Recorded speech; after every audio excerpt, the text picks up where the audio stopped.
Hello दोस्तों, एक और शक्तिशाली प्रार्थना में हम अपने मसीह भाई बहनों के बीच उपस्थित हुए हैं। इसके लिए हम अपने मसीह भाई बहनों का स्वागत व अभिनंदन करते हैं। अरे मेरे प्यारे मसीह भाई बहनों, वीडियो को आपको देखना ही पड़ेगा, वरना आपको पछताना पड़ेगा, क्योंकि प्रभु यीशु मसीह आपको आखिरी मौका दे रहे हैं। अभी वक्त है, अपने आप को बचा लो, अभी वक्त है, अपने आप को सुरक्षित कर लो। प्रियजनों, अगर आप गलती से भी यहाँ रह गए तो आपका बहुत बुरा हाल होने वाला है। आपका बहुत बुरा हाल होगा, जो अभी तक आपने सोचा नहीं होगा, जो अभी तक आपने देखा नहीं होगा, क्योंकि परमेश्वर का वचन कहता है, क्या कहता है, बड़े ध्यान से सुनिएगा। ऐसा भारी कलेश के दिन होंगे कि कलेशिया उठा लेने के बाद मसीह विरोधियों के दिन में, जैसे मत्ती 24:21 के वचन में लिखा है, क्योंकि वह समय ऐसा भारी कलेश होगा जैसा जगत के आरंभ में न अभी तक हुआ है ना अब तक होगा। पर रेप्चर हो जाने के बाद मसीह विरोधियों के दिन में क्या हाल होगा? उस समय मनुष्य मनुष्य यहाँ पर रह जाएंगे और कुछ ना कुछ पाप करके यहाँ रह जाएंगे, तो उनको बहुत बुरा हाल होगा, उनके साथ बहुत बुरा होने वाला है। मसीह विरोधी बहुत तड़पाए जाएंगे। मसीह विरोधी के दिन में एक दूसरे का गला काटना शुरू हो जाएगा, एक दूसरे को गाड़ना शुरू कर देंगे। जैसे मत्ती 10:21 के वचन में लिखा है कि भाई भाई को मारेगा, पिता पुत्र को घात लगा कर बैठेगा और माता पिता को बच्चे मरवा डालेंगे। उस समय आपस में एक दूसरे का सर काटना शुरू कर देंगे, भाई भाई को, पिता पुत्र को, और लड़के अपने माता पिता को मरवा डालेंगे। इतना हाहाकार मचा होगा, इतनी भारी कयामत आ चुकी होगी मसीह विरोधी के दिन में कि हर घर में रोना बिलखना शुरू होगा, हर घर में मातम मचा होगा, हर घर में लाशें बिछी होगी और उनको कोई मिट्टी देने वाला तक नहीं होगा। मेरे प्रियजनों, उनको कोई उठाने वाला तक नहीं होगा। वह कब्र में नहीं रखी जाएंगी, वह ऐसे ही पड़ी रह जाएंगी। मसीह विरोधी के दिन में ऐसा ही हाल होने वाला है जैसा वचन में लिखा है, बाहर तलवार है और भीतर महंगी है मरी है। जो मैदान में है वह तलवार से मारे जाएंगे और जो नगर में है वह भूख से मरी से मारे जाएंगे। और अगर उन समय या घर में बाहर सामान लेने के लिए निकलोगे तो बाहर तलवार से मारे जाओगे। अगर उस समय घर में घुसे रहोगे तो भूख से मारे जाओगे, जैसा वचन में लिखा हुआ है। पर हे भाइयों, तुम तो अंधकार में नहीं हो। पौलुस कह रहे हैं कलीसिया से कि तुम अंधकार के लिए नहीं हो, कि वह दिन तुम छोड़कर सब आना पड़े, क्योंकि तुम सब उन्हीं की संतान हो। हम ना तो रात के ना अंधकार के हैं, इसलिए हम औरों की तरह सोते ही ना रहें, अन्य लोगों की तरह सोते ही ना रहें। हमें जागना पड़ेगा, हमें जागते और सावधान रहने की ज़रूरत है। आपको तो पता ही होगा कि सच्चा परमेश्वर कौन है। आपको तो यह बात बिल्कुल मालूम होगी कि आपका परमेश्वर कौन है। प्रियजनों, इसलिए अभी पश्चाताप कर लो, अभी अपने मन में पश्चाताप कर लो, वरना अगर यहाँ पर रह गए तो आपका बहुत बुरा हाल होगा। आपके ऊपर बड़ा अत्याचार होगा। 7 साल की महामारी कलेश काल होगा, 3.5 साल की कलेश काल के और 3.5 साल महाकलेश काल के होंगे।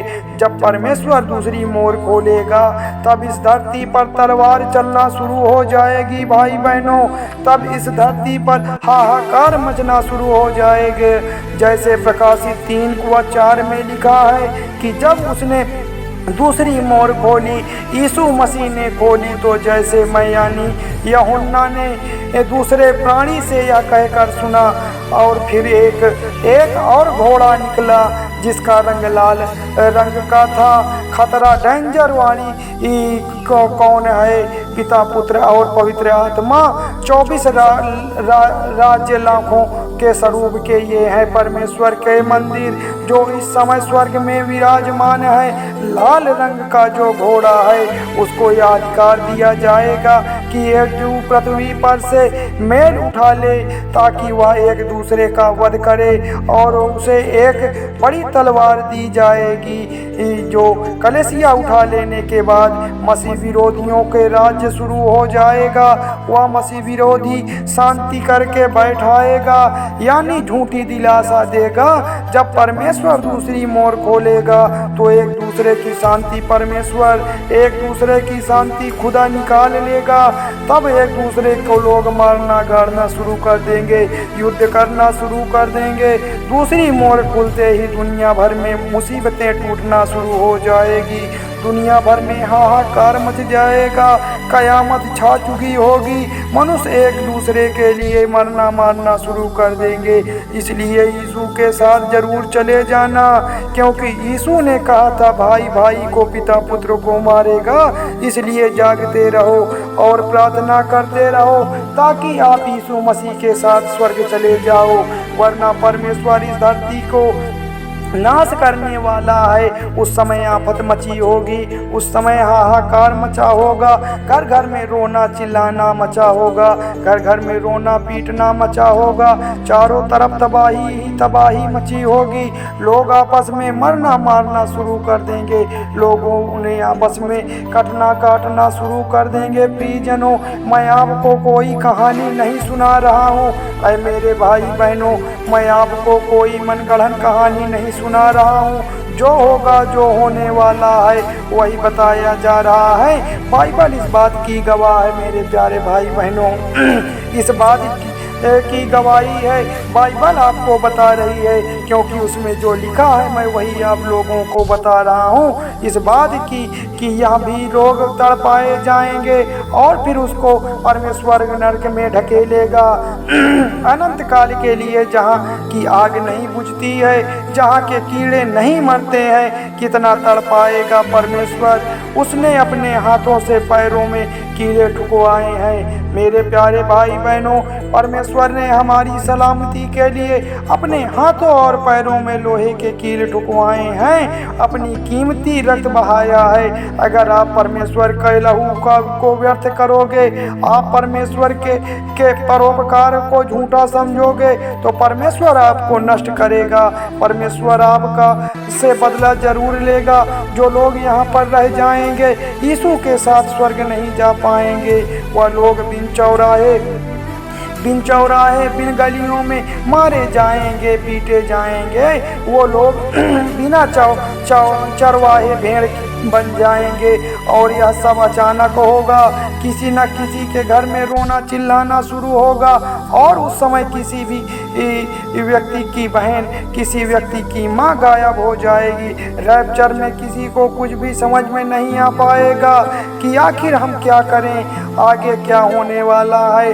अगर समय रहते हुए प्रभु यीशु मसीह के पास नहीं आए, तो आपको उसको सबको बाद में पछताना पड़ेगा।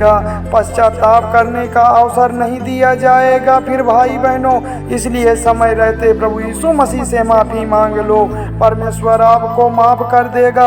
वह तो बड़ा दयालु परमेश्वर है। हम आशा करते हैं कि यह छोटा सा संदेश आप लोगों को जरूर समझ में आएगा, आपके जीवन में बदलाव लाएगा। इसलिए इस वीडियो को अपने सभी मसीह भाई बहनों के पास जल्दी से शेयर करें। इस वीडियो को जरूर से जरूर लाइक व सब्सक्राइब करें। प्रभु परमेश्वर आपकी सभी मनोकामनाओं को पूर्ण करें। धन्यवाद परमेश्वर, आमीन।